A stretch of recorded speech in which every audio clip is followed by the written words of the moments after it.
Christopher Nolan.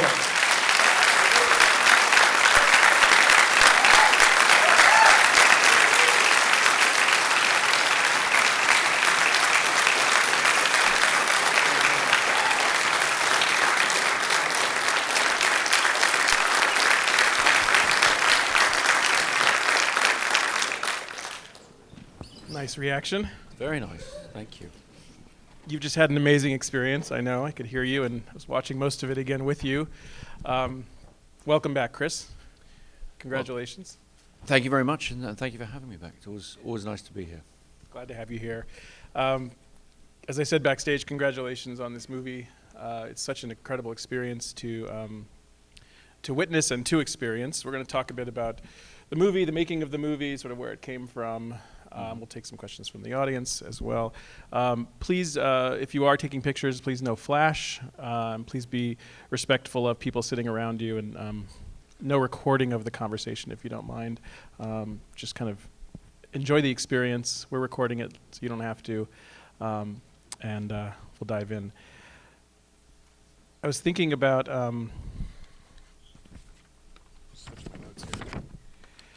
thinking about just the use of this IMAX format. I mean, you've used this format before, the trilogy, but you're using it in such a different way with Dunkirk. Maybe just to give us sort of a foundation, if you could talk a little bit about, and we're seeing it here on 70 millimeter film. Yeah. Maybe just give us sort of a foundational understanding of some of the different formats you're using, the cameras you're using, just to get a sense of... Sure. I mean, IMAX film is the highest resolution imaging format that's ever been devised. It was actually invented the year before I was born. It's been with us a long time. But it had never been used in Hollywood films until we did On the Dark Knight. I had seen IMAX films, IMAX presentations in museums, and become fascinated with the format as a kid, and used the fact that I was doing a sequel to a film to negotiate with the studio to say, hey, let me try using these cameras. The cameras are huge and unwieldy and very noisy, but the negative area is 3 times the size of regular 65 mil. So the film you've just seen is shot 70% on IMAX, and then the remaining 30%, which is most of the dialogue scenes where we needed to record sound, because IMAX cameras are very noisy. So we used Panavision 65mm 5-perf film, which is what Lawrence of Arabia was shot on, or Hateful Eight. And this print is made totally photochemically and optically, so there's no digitization of the IMAX negative. It was all done on an optical printer, a photochem in Los Angeles, and we're going out with about 125 of these 70mm prints all over the world. And why when you talk about that, and you talk about the optical nature of the film, photochemical nature of the film, why is that important to you? Why, as a filmmaker, and for you as a filmmaker, why is that something that is meaningful, and how do you use that in the process of shooting and making a film? I've spent a lot of time over the last few years really defending film, celluloid film, and really trying to articulate coherent arguments for why it's so important to me and to other filmmakers who love it. Essentially, on a technical level, it comes down to it's a better analogy for the way the eye sees than video formats. So it has analog color. There's no banding of the color. It's not subject to any particular bit depth, like 10-bit or 12-bit color. It's analog color. The resolution's very, very high. I mean, an IMAX film frame, it doesn't have an equivalent digital resolution because it's an analog format with a random grain structure, but it would be about 18K minimum or something. So it's just it's a whole different order of magnitude of what you can achieve in terms of how the eye sees. And so if you're making a film where you want the tone of the film to be such that you're sort of seeing the world the way you see it, not a heightened reality, film's the best way to do that. And I think one of the reasons it's been under such threat in the last, 10 years particularly, is that a lot of what's driving the box office with the studios are films that don't require that naturalism. They tend to have a very predominantly CG sort of look. They tend to be patterned. I mean, animation, CG animation has been a huge factor in the box office in the last 10 years. And so those things, they don't miss out. But when you want to make a film that looks like the world around us, films are the best tool for doing it. So you're about to open this movie all over the country. But actually, there's screenings starting in IMAX tomorrow. Yeah. Tomorrow afternoon, tomorrow evening. Is it a gamble in a certain way? What kind of pressure do you feel bringing a movie like this out this time of year on all these different formats, large screen, widescreen? That's just a cruel question, isn't it? Everyone just wants to see the filmmaker squirm, and quite rightly. Every film's a big gamble, truly. So, is this a bigger gamble? I don't know. I know that as a film goer and as a film lover myself of large scale entertainment, I'm very excited to see something new and different, but that will tick whatever those boxes need to be to qualify something for sort of entertainment, if you like, in the summer. Entertainment's a funny word to use in relation to a real life event, but at the same time, cinema is about all different forms of entertainment and the experience, the visceral experience, the sort of subjective view of an event that you don't want to go experience in real life, God forbid, but that you can get some sense of. That's a very important part of what large-scale filmmaking can do. As a movie fan myself, I highly encourage you, and I'm a big fan of this film. I had the good fortune to watch it in IMAX across the street twice now, and I highly recommend the experience of watching it the way you did now, and I watched most of it again with you here. But seeing what Chris is doing with the IMAX format at an IMAX theater, it's a tremendous experience, and I do strongly recommend that you also see it in that format if you can. It really delivers. Let's talk about Dunkirk, and maybe for folks who may not have as much historical background, I think the movie gives you a tremendous amount of context, historical context. But what is this notion of Dunkirk spirit? And what does that mean to a Brit? Well, Dunkirk is such a seminal event in British culture, British history, that it entered into the culture as a concept, the Dunkirk spirit. And it really means a pulling together in the face of adversity and just getting on with things together and making things happen. And obviously you've just seen the film, so you understand the context of that. But even in Britain, it's so long ago. I mean, we grow up knowing this story in a sort of mythic, almost fairy tale simplification of it. It's so long ago now that I think even for British people, we're over there screening the film and talking about it, there's a lot that surprises people about the reality of what happened there. So the concept, to some extent, has outlived the specifics of the history. And for us, it was a responsibility to be sure that we were on firm ground in terms of our representation of that history, because obviously as a blockbuster film, it will stand for a certain amount of time as a definitive account of it. And so as someone who grew up hearing the story, knowing the story, having this sort of mythic quality about this notion of Dunkirk spirit, do you recall when the moment was that you decided that this was something you wanted to explore more deeply, or when this was something that you wanted to explore on a big screen?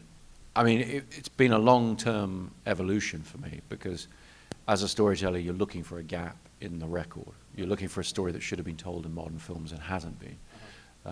And I think Dunkirk's one of the greatest stories in human history. So to me, there's a tremendous opportunity there. As far as the specifics of how I wanted to go about it or what it meant to me, I would point to a trip that Emma, the producer on the film, and my wife, and myself made with a friend of ours who had a small sailboat, and he wanted to make the crossing. This is about 20 years ago. He wanted to make the crossing to Dunkirk at about the same time of the year that the evacuation had taken place. And with this superficial knowledge of the story that we had, we quite frivolously, really, tried to make the crossing. And it was a very, very difficult experience. It took much longer than it should have. It took us about 19 hours. The channel was extremely rough, and it felt dangerous. It really was an unpleasant and difficult experience. And that was without people dropping bombs on us. We weren't heading into a war zone. It's so your respect and your fascination with the people who actually got on those boats in 1940, knowing they were heading into that war zone, it's sort of unthinkably brave. And I think that's where the seeds of the idea of putting the audience on that boat, for me, came from. 20 years ago, you were very early on in your filmmaking career. You were at the Toronto Film Festival in 1998, I believe, with Following. Is that correct? Yeah, I think so. So almost 20 years ago now. So long ago, I know, can't remember. crazy. Yes, I think it was 90. I wonder if at that stage of your life as an aspiring filmmaker 20 years ago, what you were sort of aiming to do, hoping to do. Can you recall sort of, Following generated a lot of attention for you in the late 90s. What steps were you taking at that early stage, or what were you sort of imagining as a potential, as you're thinking about a story like Dunkirk or other films? I mean, I was very fortunate in that by the time I was able to get anybody to look at Following or get it into a festival, and we started at the San Francisco Festival. Right, San Francisco. And that was our sort of big breakthrough. I had already written the script for Memento at that point, and so I sort of I knew exactly what it is I wanted to do next, and it was an expansion. It was a bigger film, but still independent, still small enough. And so it was a great advantage to be able to show people Following, which had structural similarities to the way it played with time, with Memento, and indeed to Dunkirk, and sort of say, okay, this is what I've done, but I now want to do something on a slightly bigger scale. And so it was a good step up, and I wasn't really looking beyond that. I was very obsessed with getting that film done. I want to pick up on that notion of time, because it's something that, at least in the times that I've watched this movie, something that I'm thinking about a lot. And a director, a filmmaker, has the ability to control time. And in this movie, from the very earliest moments, and you could tell us at which moment in the film this happens, but I feel like that ticking, whether it's intended to be an exact ticking clock or just the notion of a ticking clock, begins very early on. And it begins from the first frame, and it ends when he falls asleep on the train, with almost no gap. And it actually is derived from a recording I made of a watch that I own that I had a particularly insistent ticking, and I sent it to Hans Zimmer, who's done the music, along with his team, and said, can you start building rhythmic tracks out of this? Because the script was written according to certain musical principles to do with approaches to music that can give you a sense of continuing momentum, rising pitch. There's a thing called the shepherd tone. It's an audio illusion that we've used. David Julian, my composer on The Prestige, and I first started experimenting with it then. We've used it in sound effects, so the bat pod in The Dark Knight has an ascending engine note. It never downshifts. So it's an audio illusion whereby you create the feeling of continually rising pitch. And I wanted to try writing a script that obeyed those principles, so that you braid together the three storylines, and they're continually rising in anxiety, if you like, or intensity. And so as one is peaking, the other one is starting to build, and the other one is entering the last phase of it. You're looking at me strangely. It's clearly fascinated. Clearly overcomplicating it. No. But but what I wanted, the long and the short of that being, what I needed from Hans was tracks that, right as we got in the edit suite, we would lay out a tempo map and start fusing sound effects, music, and picture in one very unified rhythmic structure. I'm fascinated by the idea, because the feeling of watching the film, and people here are seeing it, probably almost everybody for the first time, that first experience is just that feeling of never quite being let go. And so that connects to what you're saying more technically. I didn't know how to explain it, how to explain my response to the film technically, but I can understand it now when you talk about sort of the notion of that pitch continually growing. I mean, it almost feels like once the ticking starts and once the music starts, it almost feels like one long piece that just continues to build. Yeah. And that was very much the way the film was conceived. And so I only wrote a 76-page script, because I always knew the film had to be lean and stripped down. You can only sustain that for so long. Right. And we wanted the language of suspense, which is the most visual of cinematic languages. So we were looking to the silent era. We were looking to the great suspense masters like Hitchcock and Clouseau, and their visual storytelling. What did they do that was interesting to you, or what would you take from like a Clouseau or a Well, Hitchcock? Clouseau particularly, I mean, we screened a print of Wages of Fear for the crew. I remember at the end of it, I sort of turned around and half of the crew looked very upset with me and baffled. For those of you who haven't seen Wages of Fear, it is a masterpiece, but it has a very bitter ending and kind of, I think they question the relevance of it slightly, but a lot of the key members completely got what it was on about, because the thing about Wages of Fear is it's all about physical process, like a Bresson film as well. It's all about, these spinning truck tires and the creaking wood structure that it's on, and is it going to give way, is it not? And so you start to get this thing of, you can create empathy for characters in film, and Hitchcock understood this better than anyone, just by virtue of the physical situation. So you don't, my feeling was, okay, you don't need characters who come on screen and through dialogue make the case for why you should care about them because of where they've come from or who they left at home or whatever. Just dive into, can they carry this guy on a stretcher across a plank without falling over, like that. That's what you get from Clouseau and from Hitchcock, I think. Great stuff. Can you elaborate a little bit? You talked about it a moment ago, in creating this continuously heightening sense of suspense. In this case, we've got these three locations. You've got land for a week, sea for a day, and air for an hour. The notion of trying to connect these three timelines or these three time frames. When you decided to pursue this as a film, and you're writing sort of in the early stages of writing, how did you sort of come across this notion of telling it in these kind of three different distinct strands? Well, I planned the structure very carefully. Like when I wrote Memento, I planned the structure very carefully before I wrote the script. And I think that's very important, because you take a mathematical approach, a geometrical approach, you're drawing diagrams, you're doing all this sort of complicated stuff, but you then have to be the audience for the film. You've got to start at page one and give yourself a coherent experience. But the structure came about as a result of saying, I want to tell this in a very subjective way, in a very human scale way. I only want to see really what the characters are seeing who are involved. But for people who don't know the story particularly, you want to build up that larger picture. So how do you do that without cutting to politicians or generals in rooms with maps and pushing symbols around and stuff? And the way I chose to do that was to divide it into these multiple points of view that would interact, show you the same event from different points of view, and so forth. And the timescales come about as a result of wanting to be able to cross-cut these points of view and reflect the different relative times in which they're taking place, so that that week of intense stress and intense boredom mixed together, cross-cutting with this 1 hour that a Spitfire pilot had above Dunkirk, that hour stretching to this massive experience that they're going through. That was really the idea.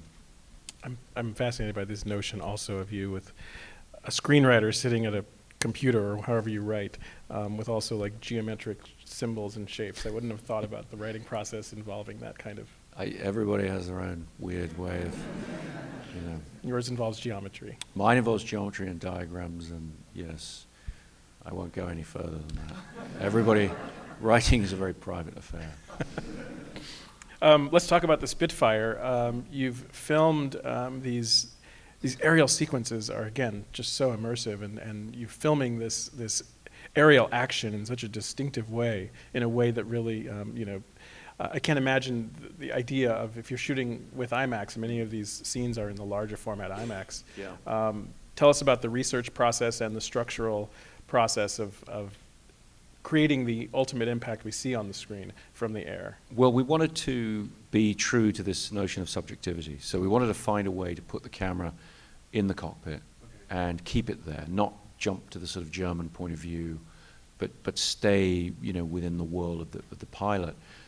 We were able to source the real plane. So we had real Spitfires, we had a real Messerschmitt, we had a real bomber. We needed to find ways to get this enormous camera into the cockpit. And so Hoyte van Hoytema, my director of photography, has an excellent engineering brain. He started working with IMAX and with Panavision to develop different lenses. And so an example of one of Hoyte's ideas is, you can't fit the camera in this way.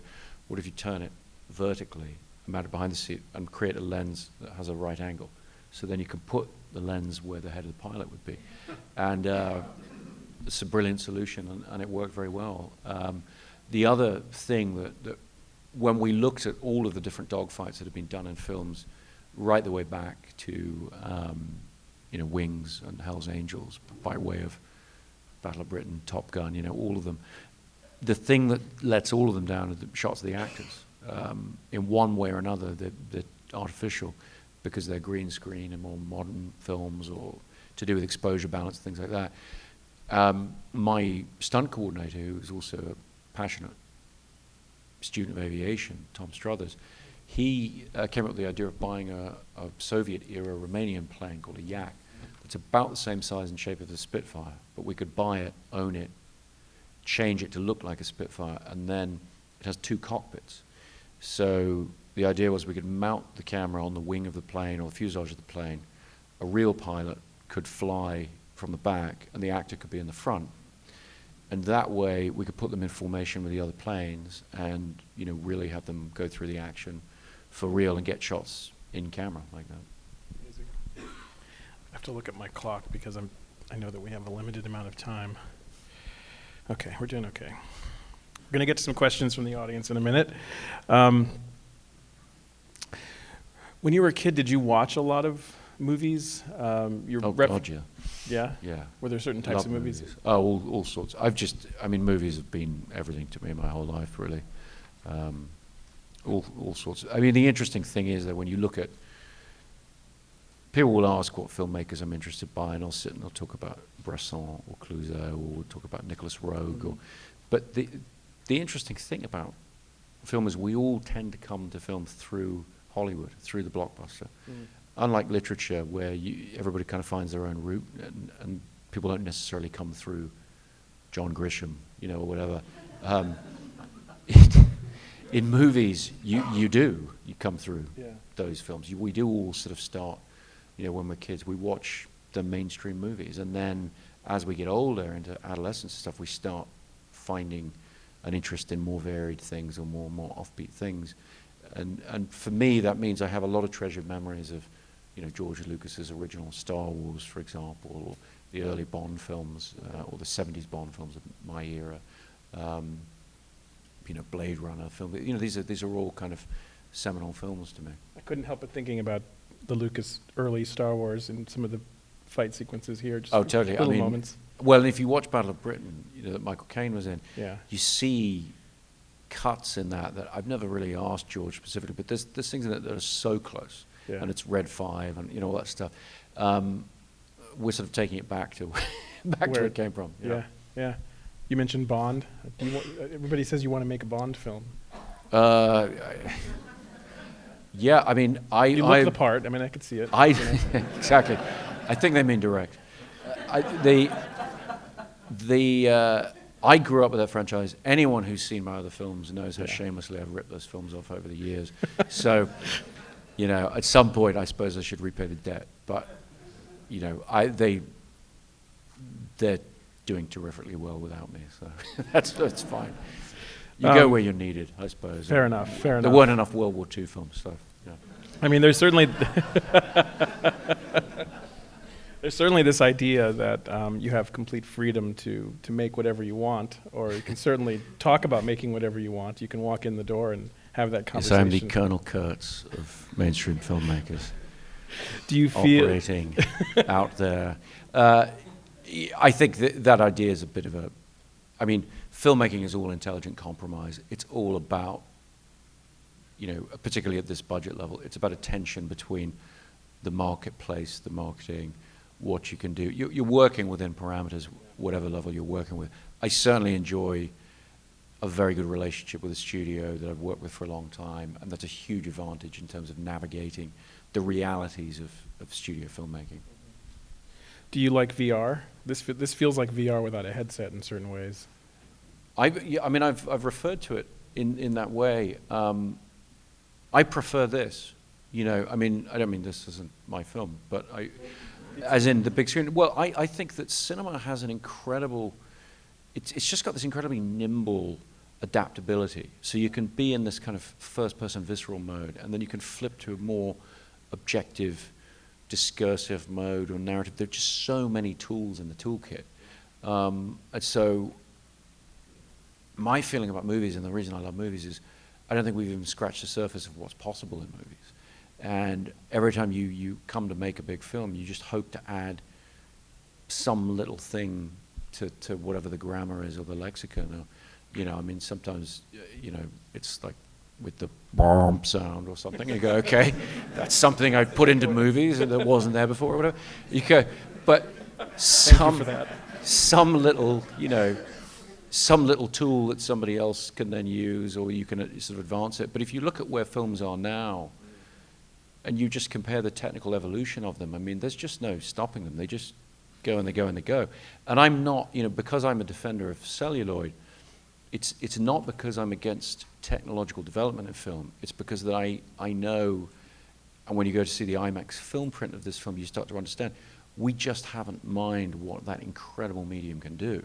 And I just want to start doing that, Certainly a very different experience doing that this weekend, seeing this movie in an IMAX format, by comparison, watching something at home on a big screen, on Netflix or iTunes.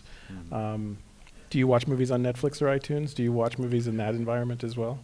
Not much, actually. I tend to, I've got a good digital projector and I watch Blu-rays on it because I like the additional content and everything, but also the resolution, the quality is quite a bit better. And we're actually in the process of remastering our films in 4K HDR, which I think has huge potential as a home format. So. Nice, very good. I want to get to some questions from the audience, and we have, and there's a lot of questions from the audience. We have microphones, so if you wait so that we can hear your question, and also for the recording of our podcast, you can, where are we? Why don't we start over here with the gentleman with his hand up right there? Sure, and then we'll take one from this side. First of all, thank you. That was amazing. I want to ask, Dunkirk, very unfamiliar typically with most American audiences, and I was wondering what that conversation was like at Warner Brothers when you said, yeah, I want to make this big film about something most Americans have never heard of. I didn't pitch it like that. Jesus.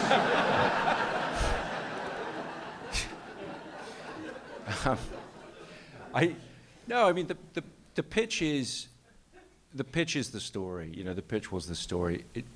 My pitch was, it's one of the greatest stories in human history. My pitch was, there are so many Hollywood movies over the last 50 years that have their Dunkirk moment. It's just unacknowledged as to where it comes from. If you look at Sam Raimi's first Spider-Man, or if you look at Independence Day, these films, they all have this moment, and this is where it comes from. So that's really the pitch. And then the promise to the studio, which I've tried to deliver on, is we're going to make this as visceral and exciting and spectacular an experience as possible. And hopefully that transcends cultural boundaries, national boundaries. All films these days have to work internationally. And so it's a little bit more challenging when you're not talking about American culture. But, we like to think that the language of cinema is international. Okay, let's go down here into the second row. We'll wait for the microphone, and then we're going to go up to the gentleman, the blue shirt on there. Thank you for your wonderful film. I have a question about the casting and the way in which you structured a lot of classic, familiar, great British character actors in many key roles, but in particular, your casting of your, let's say, principals, if you could speak about that for a moment. It was very important to me in taking on this historical reality that we not do the usual Hollywood thing of casting 30-year-olds as 19-year-olds. It's an important thing, I think, to have in the film. The way we still fight wars, we send our children to fight these wars. As Mark's character says, we send 18, 19, 20-year-olds off to fight. And so we wanted to find people of that age. And so we were looking at open casting calls, people who didn't have agents yet, people in drama school. I mean, Tom Glynn-Carney, who plays Mark Rylance's son, dropped out of drama school to come and do the film.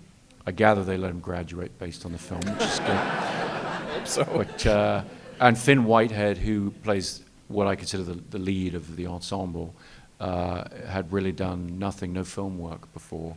And that was very important to us to have these fresh faces. And really, we wanted faces that when the film starts, there's no expectation that this guy is going to take on the whole German army or win the day or whatever. You're just looking at this kid thinking, I don't want him to get killed. I want him to be okay, and that's what was important. We don't have a lot of time, so I want quick questions, quick answers. We'll keep moving. Yes, stand up right there. My name's Tim Rooney. I'm a filmmaker from New York. I want to say it was an awesome movie, and thank you for coming down for this. My question today is that since you started with short films and you made your micro-budget film with Following, and you've made so many films since, what advice do you have for filmmakers who have made shorts and they're about to make that first leap to a feature film? What advice would you give those filmmakers today? Well, I think the only advice I've ever really been able to offer people starting out is sort of stick to your guns. You know, there is something distinctive that you want to get across. And generally, that's the thing that is most challenged by the people you're trying to convince to let you do it. And I think the only thing to do is really, really stick to your guns and try and achieve something different, something unique, personal to your voice. If you let people, you know, smooth off the rough edges too much, there won't be anything that you're bringing to the table, and that's what's important with your first work in particular. Let's go up here to the front. Thank you, Chris. The movie was excellent. Thank you. So, and as an entertainment, it was really tricky because it was like, you know, the phenomenon of war, and it was really heavy. And I was wondering, though, you're talking about subjective experiences. How did the people who were at Dunkirk react to your film when they saw it? I mean, I assume some have seen it already. And Well, I got to meet with some veterans while I was writing the script, and some of their experiences wound up incorporated into the film. In particular, the moment where you see the soldier take his gear off and just try and swim out, either killing himself or trying to swim to a boat or swim all the way across the channel. That's a story that I was told by a veteran named Vic Viner, who has since passed on. We are at a point where this is not going to be living history for much longer. These veterans, they're in their late 90s. We did a screening for about 12 of them a couple of weeks ago, and standing in front of those guys about to show them my version of what they've been through was absolutely the most daunting professional experience I've had. It was a very emotional screening. I don't want to speak for them, but it was a big relief when it was over, and I think overwhelmingly the feeling was they're very happy for their story to be more known across the world. We're almost out of time. Let's take one more down here. Hi, amazing film, thank you. I want to ask you about the idea of enemy in this film, because although we see their actions, they're sort of in the background, we don't see them, and they're also not referred to as Germans, so it's almost like an abstract idea of enemy. I was wondering if that was a conscious decision for you, or if you considered involving that more. I just could never remember that it was Germans. It was like, very glib answer to a very good question, which is, for me, when I read about these first-hand experiences, these guys were not face-to-face with the enemy. The guys on the beach, the guys in the perimeter, eventually. But even then, it's not like it is usually in the movies. There's this sense of you are hearing and feeling and seeing the effect of their weaponry, and there's a terrifying sense of them getting closer and closer, but you're not able to see them, and that is more, for me, more tense, more suspenseful. And I think once I decided that I never wanted to see them, I started to feel like, why talk about them? Why refer to them, their nationality, whatever? It's sort of irrelevant. This to me is a survival story, and I want it to be as universal as possible. And so the specifics of the cultures involved, the film doesn't really have the ability to encompass that. We're not dealing with that. We're just trying to deal with it from this very, very human perspective of survival in the moment. We're out of time. Dunkirk opens in theaters all over the place, starting tomorrow afternoon, tomorrow evening. Thank you very much, Chris, for being here. Thank you. Thank you very much.